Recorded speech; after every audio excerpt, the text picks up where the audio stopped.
ಒಂದೆಡೆ ದೇಶದಲ್ಲಿ ಮುಂಗಾರು ಮಳೆಯ ಹಬ್ಬರ ಜೋರಾಗಿ ನಡೀತಾ ಇದೆ. ಮತ್ತೊಂದೆಡೆ ಮಳೆಯ ಜೊತೆ ಡೆಂಗ್ಯೂ ಜ್ವರ ಕೂಡ ಜನರಿಗೆ ಮಾರಣಾಂತಿಕವಾಗಿ ಪರಿಣಮಿಸ್ತಾ ಇದೆ. ನಮಸ್ಕಾರ ಗುಂಡ್ಲುಪೇಟೆ.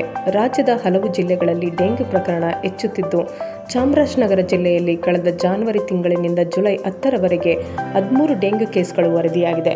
ಇದರಲ್ಲಿ ಗುಂಡ್ಲುಪೇಟೆ ತಾಲೂಕಿನಲ್ಲಿ ಒಟ್ಟು 4 ಸಕ್ರಿಯ ಕೇಸ್ಗಳಿರುವ ಬಗ್ಗೆ ಜಿಲ್ಲಾ ಹಾಗೂ ತಾಲೂಕು ಆರೋಗ್ಯ ಇಲಾಖೆ ಮಾಹಿತಿ ನೀಡಿದೆ. ಹೀಗಾಗಿ ಮಾರಣಾಂತಿಕ ಕಾಯಿಲೆಯಾಗಿ ಬದಲಾಗುತ್ತಿರುವ ಡೆಂಗ್ಯೂ ಒಂದು ವೈರಲ್ ಸೋಂಕಾಗಿದ್ದು, ಇದು ಈಡಿಸ್ ಸೊಳ್ಳೆಯ ಕಡಿತದಿಂದ ಉಂಟಾಗುತ್ತದೆ. ಒಬ್ಬ ವ್ಯಕ್ತಿಗೆ ಜ್ವರದ ಜೊತೆಗೆ ದೇಹದಲ್ಲಿ ನೋವು, ವಾಂತಿ, ಹೊಟ್ಟೆ ನೋವು ಮತ್ತು ಸ್ನಾಯು ನೋವು, ಗ್ರಂಥಿಗಳ ಊತ ಅಥವಾ ರಕ್ತಸ್ರಾವ ಕಾಣಿಸಿಕೊಂಡರೆ ಇದು ಡೆಂಗ್ಯೂ ಜ್ವರದ ಗಂಭೀರ ಲಕ್ಷಣವಾಗಿರಬಹುದು. ಡೆಂಗ್ಯೂ ಇರುವ ರೋಗಿಯ ಪ್ಲೇಟ್ಲೆಟ್ಗಳು ಕಡಿಮೆ ಆಗಲು ಪ್ರಾರಂಭಿಸಿದಾಗ ಆ ವ್ಯಕ್ತಿ ಬದುಕುಳಿಯುವ ಸಾಧ್ಯತೆಯು ಕಡಿಮೆ. ಹೀಗಾಗಿ ಇಂತಹ ಸಮಯದಲ್ಲಿ ನೀವು ಹಿಂದೆ ಮುಂದೆ ಯೋಚನೆ ಮಾಡದೆ ಡೆಂಗ್ಯೂ ಲಕ್ಷಣಗಳು ಕಂಡುಬಂದಲ್ಲಿ ತಕ್ಷಣವೇ ಸ್ಥಳೀಯ ಸರ್ಕಾರಿ ಆಸ್ಪತ್ರೆಗೆ ಭೇಟಿ ನೀಡಿ ತಜ್ಞ ವೈದ್ಯರಿಂದ ಸಲಹೆ ಮತ್ತು ಔಷಧ ಪಡೆಯಿರಿ.